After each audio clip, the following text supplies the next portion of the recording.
Well, it is Monday, and we're all here, and we're all enthusiastic and happy to be not sleeping anymore.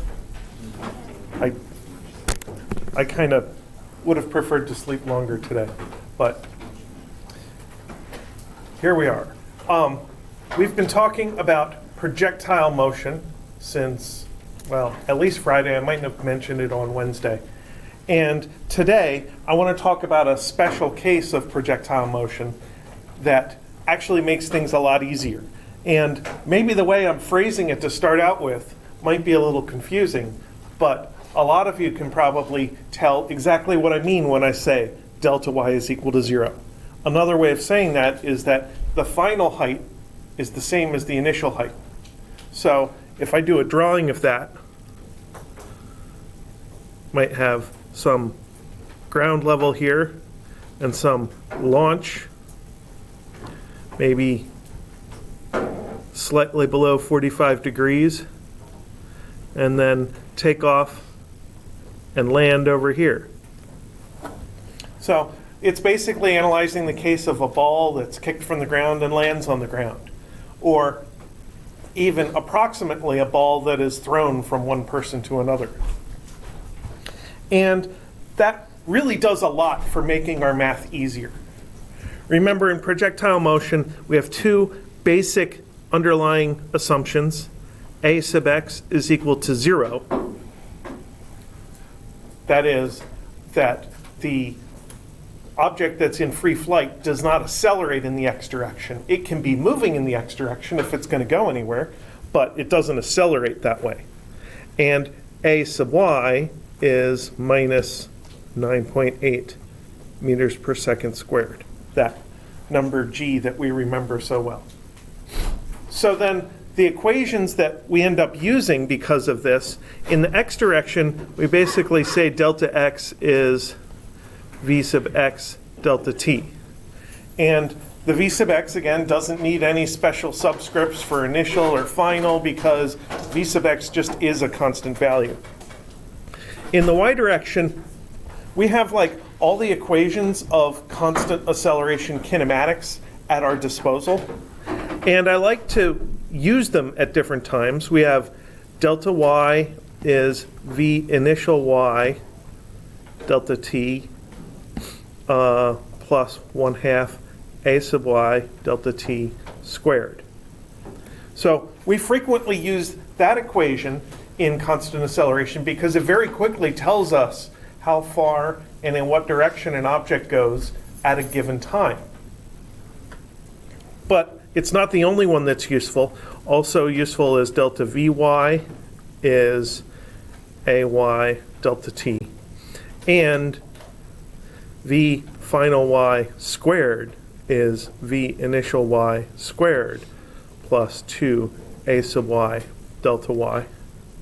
Sometimes that v squared equation can turn out to be really useful. It can gain us quick insight into how things are going to happen and sometimes give us an easier path to results than trying to use the other equations.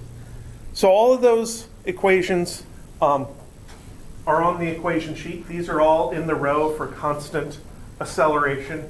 This is just kind of a special case for when the acceleration is equal to 0. And I don't need the additional equations for the x direction because these other two equations are just about the velocity. They tell me what the acceleration does to the velocity depending on either time or depending on displacement. And in the x direction, the velocity is really boring. It's constant, so I don't need that. So then, hey, didn't we go through this story before? Oh well.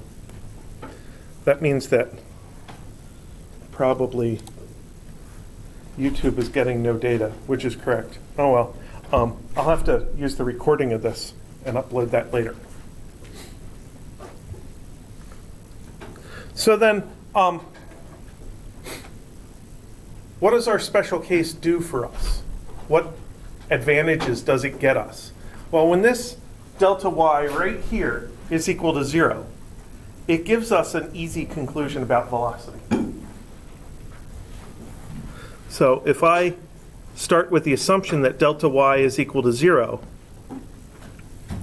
that tells me that v final y squared is equal to v initial y squared. Just cross that whole term off. And now that immediately tells me that v final y is plus or minus v initial y. And I can use my physics intuition to tell me whether it's plus or minus, because in this drawing, the v initial is upward and the v final is downward, so I know it's a minus. V final y is minus v initial y. So that's pretty useful.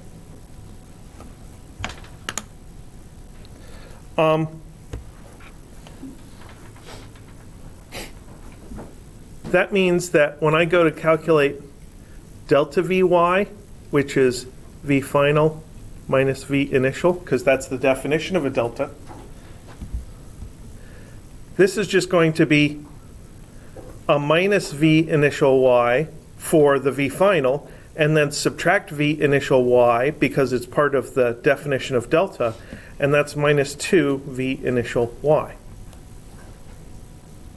If I was to do a graph of velocity versus time for this situation, so there's t, there's v sub y, I'd start out with upward velocity, go down through 0, and get down to this point at the final point. And all this equation is saying is that the height from top to bottom is twice as much as the height from the top to the middle. That's all it's saying.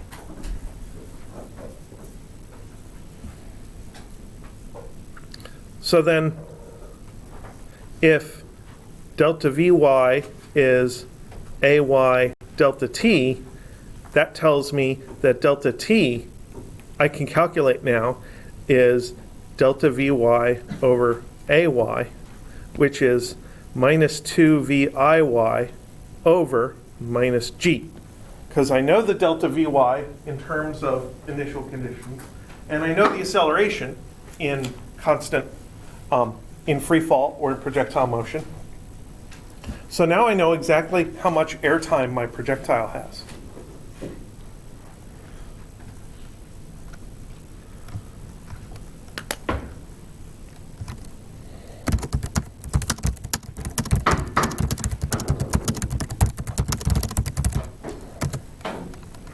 So now, knowing the airtime, I can do something about that range. Remember, we're often concerned with the horizontal distance, the delta x. So I can plug that delta t in there and get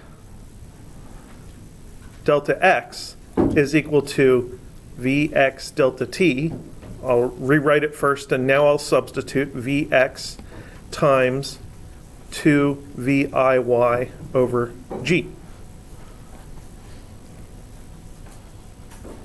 And you probably see that more as 2 Vx Viy over g. So that's kind of interesting. It looks like just the kind of equation that we could plug numbers into it and get results out of it. Maybe it'll give us a little insight, maybe not. But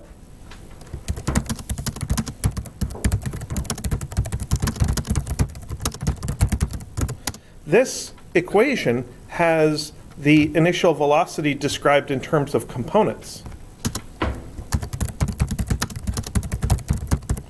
Usually, we think about a launch in terms of magnitude and direction. We think of the launch speed and angle, whether it's a shallow angle or a steep angle.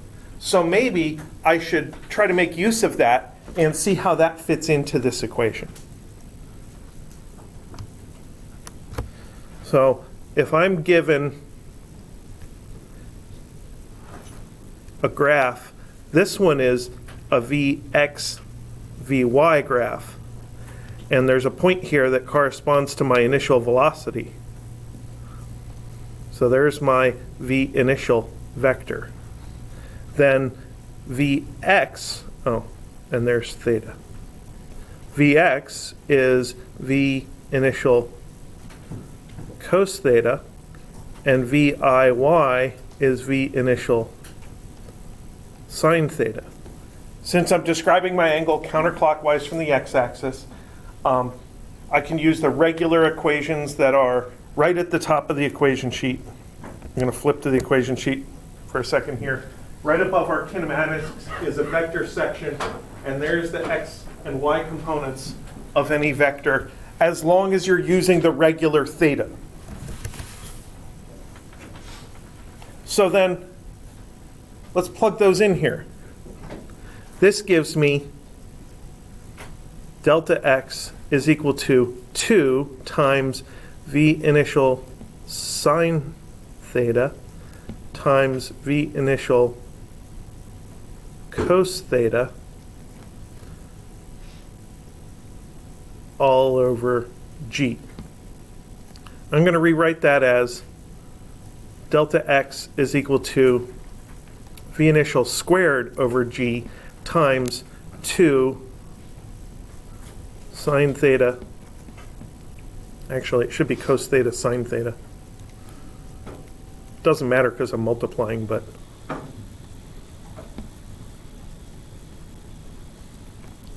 I suppose it's confusing if I make them backwards. Yeah, it should be cos theta sine theta. So I can identify the x component came from cosine theta, or became VI cosine theta. The y component became VI sine theta. And I'm just gathering the physics stuff out front, the stuff that has to do with meters and seconds. And in here is pure angle stuff. And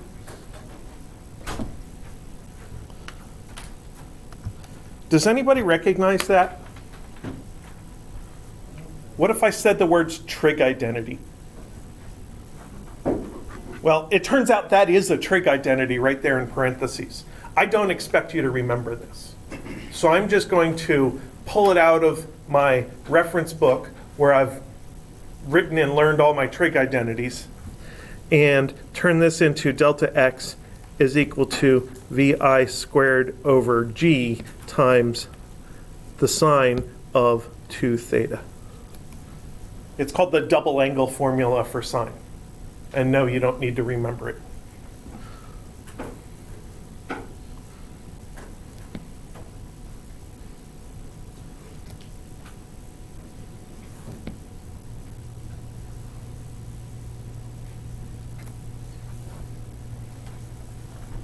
So this here is called the range equation.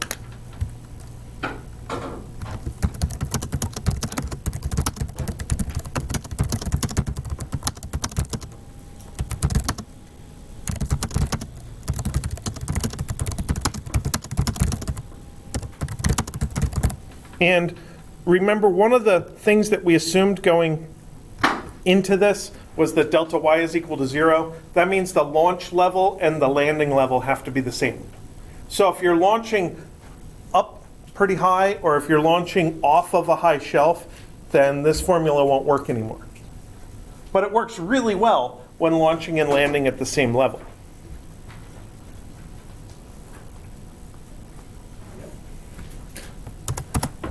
So, for example,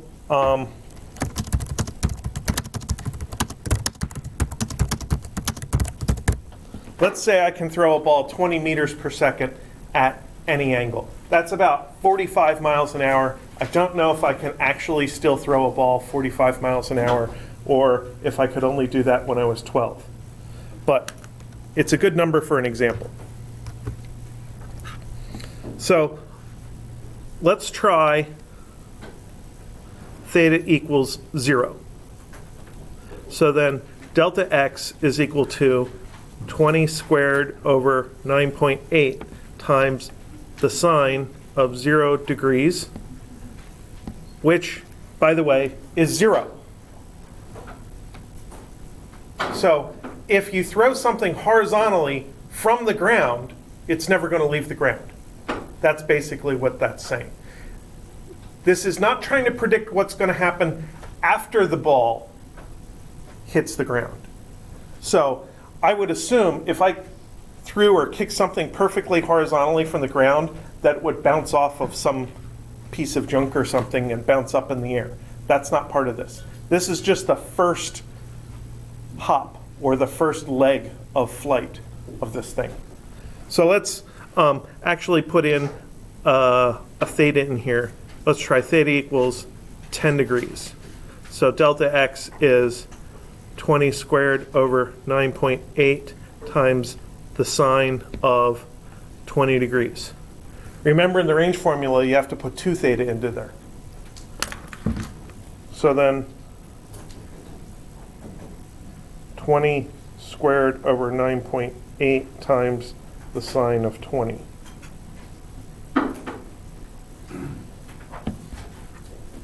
.0 meters, which is only a little bit longer than this room. So I'm guessing this room is around, well, it's probably around 12 meters wide or something. Now, what angle should I put in here in order to get the longest range? 45. 45 degrees? Let's try that. Theta equals 45 degrees. Delta x is 20 squared over 9.8 sine of 90 degrees, which is, by the way, 20 squared over 9.8. So then that is 40.8 meters, or 120 feet, or probably 125 feet.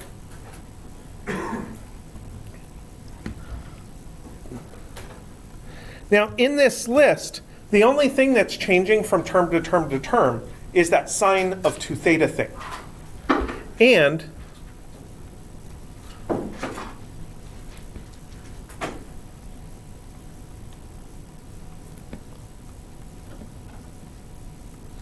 that term in the equation has a maximum value of 1. Sine and cosine can only get as big as 1 before they curve back down again. And that occurs when 2 theta is equal to 90 degrees, or when theta is 45 degrees.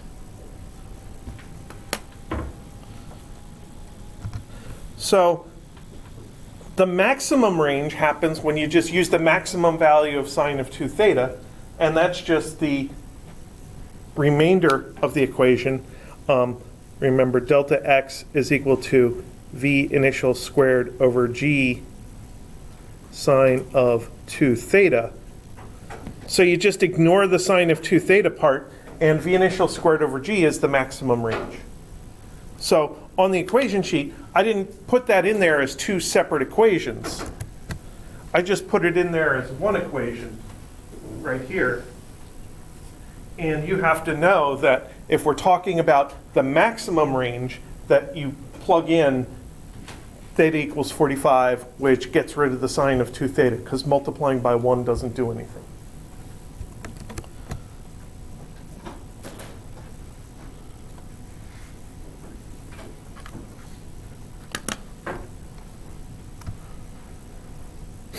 Now I want to try one more thing here.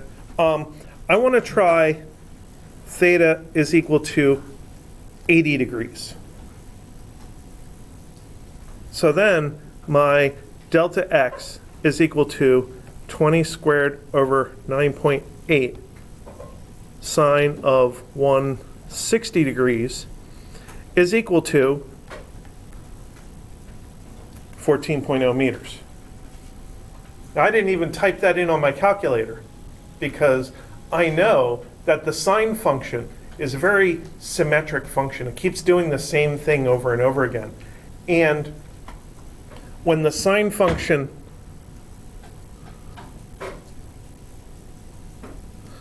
so if I graph sine of 2 theta, it's going to go up and it's going to come back down again. And this point here is 10 degrees, and this point here is 80 degrees. And they're at the same height because the sine function is symmetric. And that point in the middle, the peak, that's at 45 degrees. So for the case of launching and landing at the same height, if you want a particular range, there's always two angles you could choose. There's a steep angle where you're throwing the object very much upward, and there's a shallow angle where you're throwing the object below 45 degrees.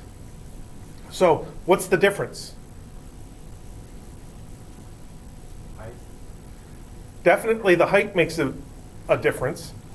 So if you're in a room with a ceiling, you might not be able to use the steep angle because you might not want to hit the ceiling. The speeds are the same. The launch speed is the same in both cases, and the landing speed is going to be the same in both cases. But the ball that goes way up in the air is going to spend more time in the air. So if you're trying to get things done as quickly as possible, you might want to use a shallower angle, the lower angle, like the 10 degrees instead of the 80 degrees. Now, when I was a kid, we used to have snowball fights in February because, well, right now, back where I grew up, it's cold. I don't think there's snow on the ground right now, but frequently there is. And one of our strategies would be to make two snowballs and throw one up into the air, and then while the target is looking at that one, throw another one more horizontally that would get to them before they got a chance to look down. So that's kind of a funny example of the difference between the lofted shot at 80 degrees and the straighter shot at 10 degrees.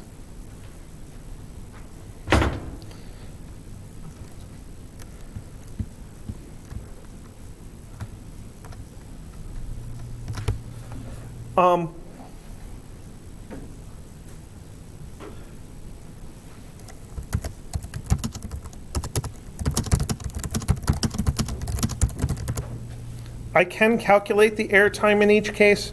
Remember, one of my first steps way up here was I calculated the air time. Was 2 times the y velocity over g. And you can cancel the minus signs out. So delta t is 2 VIY over g, which is 2 v initial sine theta over g. So theta equals 0, delta t equals 0 because the sine of 0 is 0. Theta equals 10 degrees, delta t is equal to 2 times 20 over 9.8 times the sine of 10 degrees. Note that this was before we used that trig identity that turned this into 2 theta. So for the time, it was only sine of plane theta. So I'm just plugging in 10 degrees there. So 2 times 20 over 9.8 times the sine of 10 is 0.709 seconds. Theta equals 45 degrees. That's a terrible looking theta. There we go. Delta t is equal to, repeat with 45, 2.89 seconds. And theta equals 80 degrees. Delta t is equal to, repeat with 80 degrees, and we get 4.02 seconds. So you can see there's a big difference between the throw that was at 10 degrees and went 14 meters, and the throw that was at 80 degrees and went 14 meters, because the steeper throw travels more distance in the air and thus takes a lot more time to do its thing.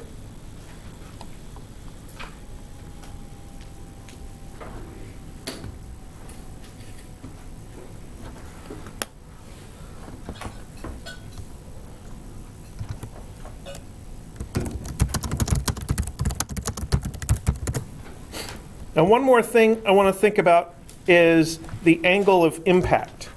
So we're probably best off thinking about this graphically. So here we have our V initial with theta initial, and the projectile goes up and comes back down and lands with V final with theta final.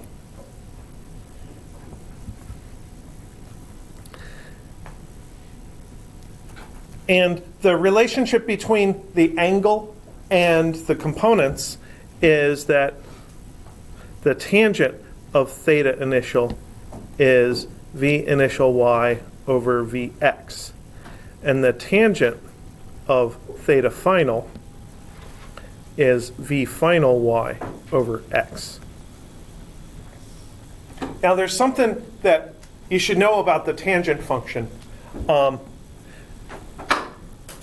Tangent theta is sine theta over cos theta. I may have said once or twice that I don't expect you to remember all the trig identities, because I don't remember all the trig identities. But that one's one of the important ones.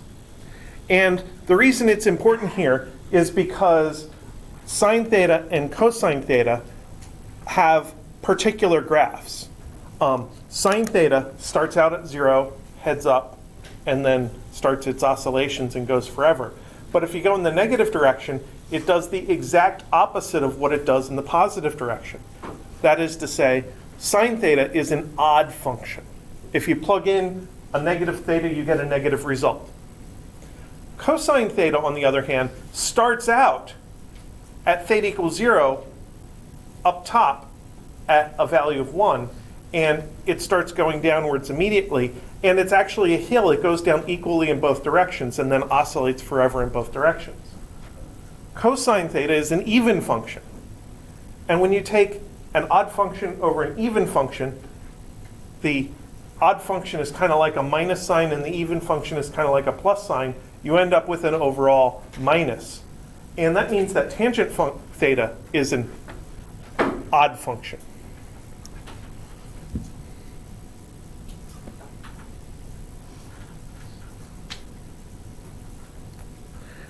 So that means over here, when this is minus V final, minus V initial y over V sub x.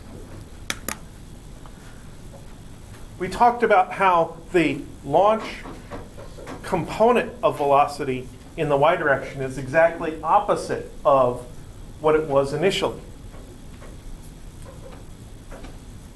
That was because the v squared equation said we had to land at the same speed, but we knew that we were landing going down instead of up, so we put a minus sign there when we took a square root. So the result of tangent theta is exactly opposite of what it was before, which means the theta is exactly opposite of what it was before. So all of that goes together to say theta final is minus theta initial, which you can kind of see if you just think about the fact that parabolas are symmetric.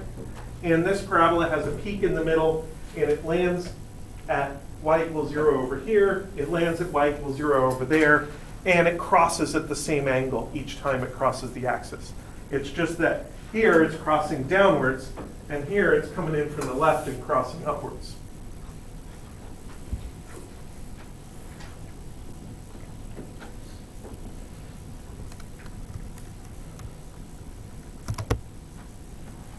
So let's just do one more numerical example here before talking about the next thing.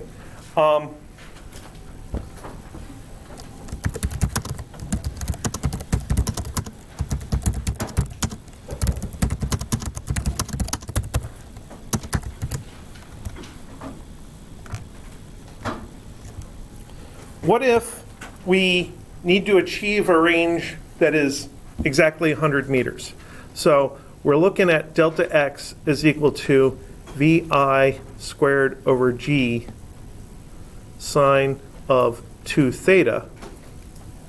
And delta x is given, g is known, and v initial is desired. So that's 3 for 3. We know what to do with the variables so far. We have to figure out what to do with this sine of 2 theta in this scenario. And then I guess my explanation for how to deal with this is that we're looking for the minimum possible speed. What speed is needed? What speed is necessary? So that means that we're trying to minimize this, so we should try to maximize this. Because the lowest possible v initial will come with the highest possible geometry term here. So that tells me that I just want to assume that theta is equal to 45 degrees.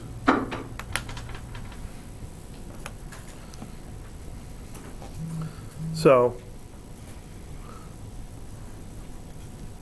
assume theta equals 45 degrees to minimize VI. So that gives us an easy thing we can do to solve it. 100 meters is equal to VI squared over 9.8 meters per second squared. That tells me VI squared is equal to, I just multiply that over to the other side of the equation. 980 meters squared per second squared. So VI is equal to the positive square root of 980.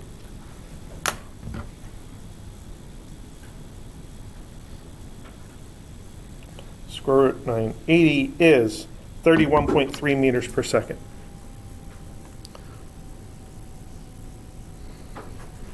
I didn't have to fool around with thinking about plus or minus here when I took the square root, because VI is a magnitude.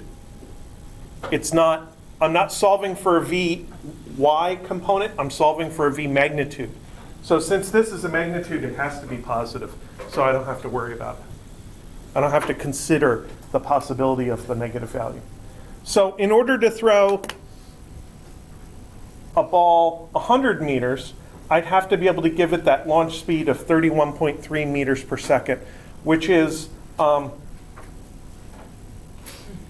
it's around 70 miles an hour, which can be done with a baseball. I would guess it's pretty tough to do with a football. I don't seem to recall seeing any footballs go for a full 100 meters. But commonly we see major league outfielders throw a baseball from the wall, which is close to 100 meters away from home plate, and get the ball all the way there. Now, all of this assumes no air resistance. Of course, air resistance is going to play a part, but we're kind of assuming that there is no air resistance.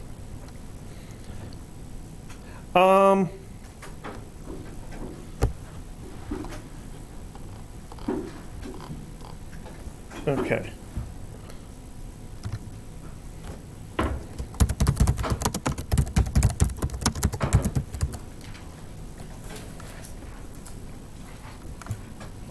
So, in the special cases where you're trying to deal with the horizontal launch, was our first special case, where you're launching from the top of the parabola, or the launching and landing at the same height, it's pretty easy. We can kind of throw things together and get some generic solutions and have equations to plug into. In the general case, it's not so easy. We really have to stick with delta x is Vx delta t, and delta y is Viy delta t plus 1/2 ay delta t squared. And sometimes the y velocity information can be useful. Delta Vy is ay delta t, and V final y squared is V initial y squared plus 2ay delta y. Same equations. I like to write them over and over so they become more familiar.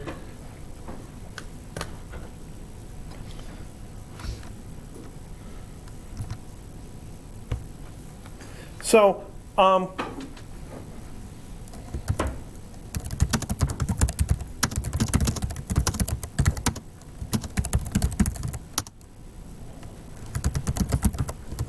before we get into the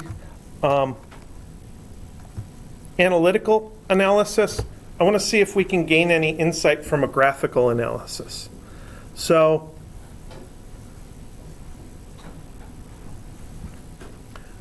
I want to think about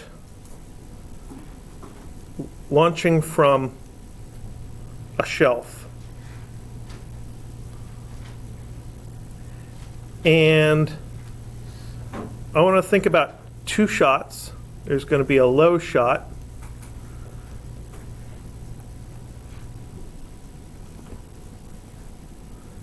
That's going to go past that point there and then keep going. And then there's going to be a high shot, which is going to go way up off the graph and come back down past that point and keep going. So this will be like low 20 degrees and high is 70 degrees. So one thing we know from the previous analysis is that at this point here, where we're at the initial height, there's that symmetry of parabolas and the symmetry of the sine function that says that the 70-degree shot and the 20-degree shot are going to achieve the exact same distance so far at that point. So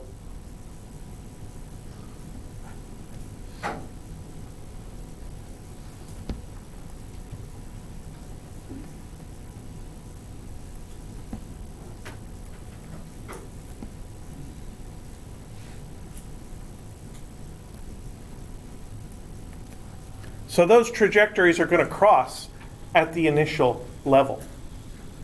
But when you continue the trajectories and get them all the way to ground level, you find that the low shot actually got some extra range. And the high shot did not get as much range.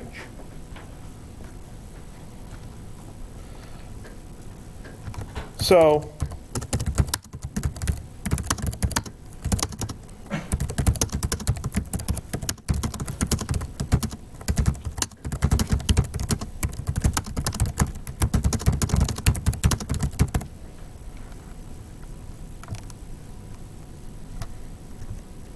that's our conclusion just from that drawing and imagining two trajectories, the one that goes up really high and comes back down, and the one that stays fairly low and goes down and hits the ground.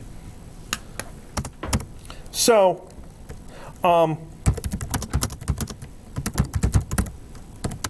this is an asymmetry. It's not symmetric anymore. The ranges for different angles are not symmetric around 45 degrees.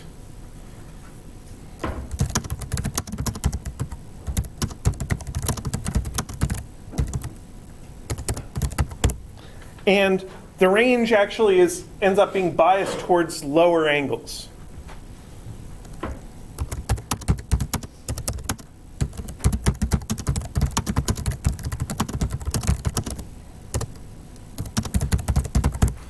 And that means that the optimum angle for throwing off of this cliff is actually a lot less than 45 degrees because of this inherent bias, because the low shot gets some extra airtime because of the height.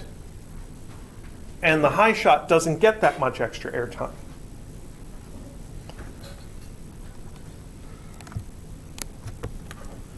And we can kind of see this if we go back a couple of steps in the analysis of the range equation. There was a preliminary version of the range equation before I plugged in the trig stuff.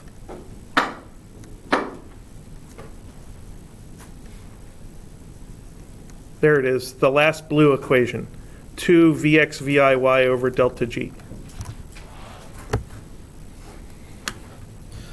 So let's translate this to analytics.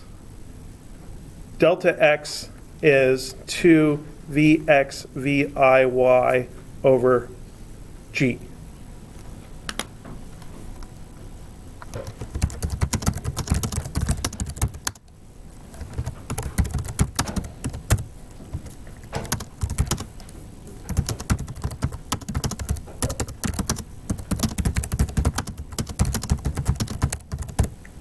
Now that was for the delta y is equal to 0 case. That was for launching and landing at the same height. But it gives us a little insight.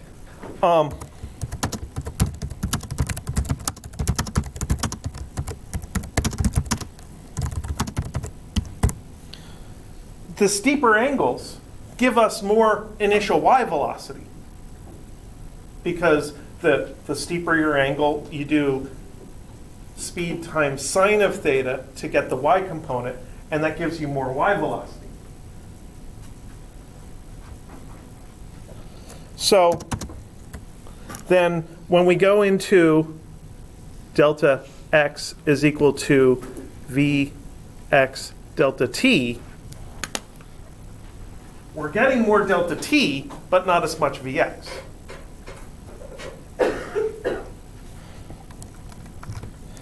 And then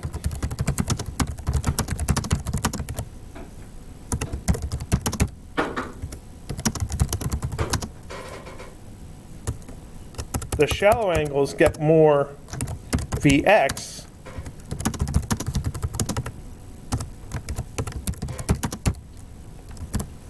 but less delta t, because the delta t comes from the y component. So this equation is actually true for every projectile motion. This was just for this was only delta y equals 0. This is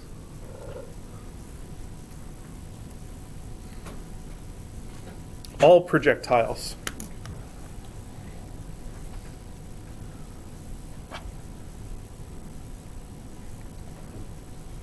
So there's this optimum angle where you're striking this balance between getting enough x velocity to get some range and getting enough time to actually carry forward through that x velocity.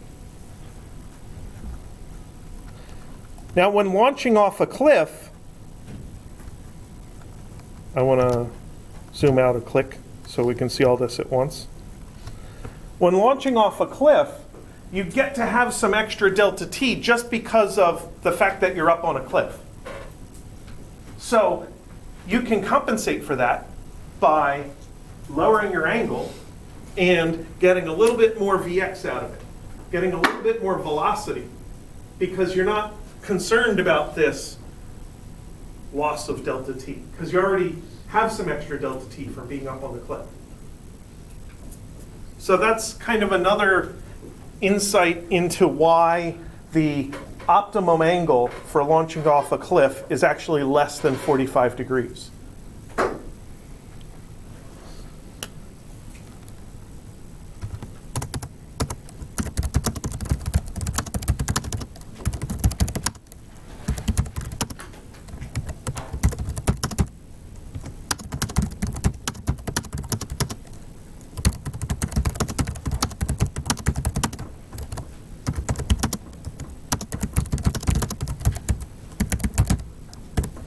So you get to have that extra Vx without the sacrifice of the delta t when you're launching off a cliff. So when you do this in lab in a few weeks, I forget what week it is, you're going to do a projectile motion lab and you're going to launch projectiles from lots of different angles and measure them. If you find that your optimum angle in lab was 45 degrees, even though you're launching from 20 centimeters if you're just doing the launcher, or 130 or something if you're doing it from the lab table to the floor, you're launching from height. You should find that a lower angle is actually best.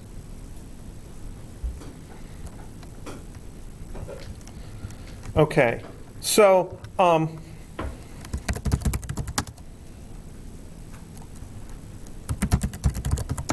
we're going to look, I guess, Wednesday at two general situations, and they are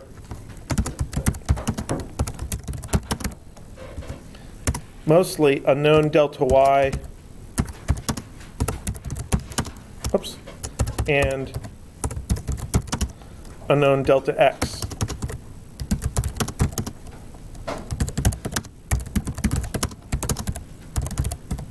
And the known delta y would cover situations where you're launching to a roof, launching to the ceiling, or launching off of a roof at the ground.